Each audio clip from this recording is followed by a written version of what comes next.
Brexit is a reality, and many fear that this could be the beginning of the end of the EU. Could this be the case?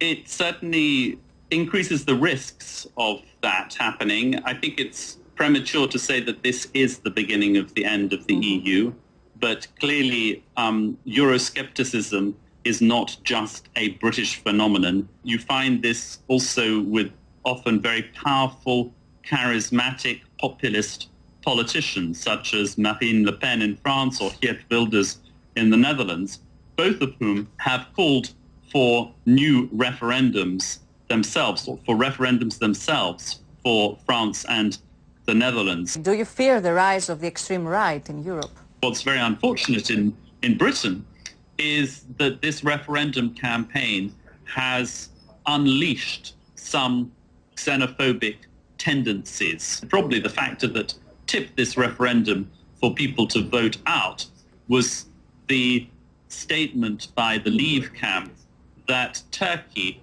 is scheduled to join the European Union in the year 2020.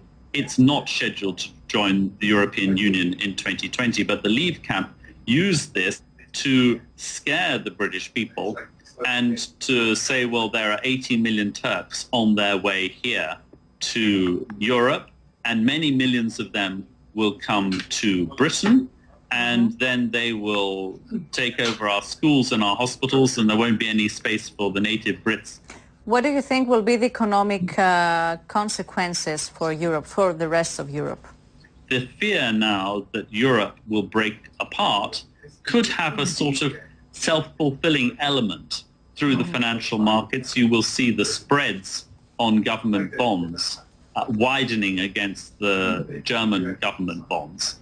And this will then push up the cost of borrowing, not only for governments, but for all companies in those affected countries, so that there is a risk that this will happen.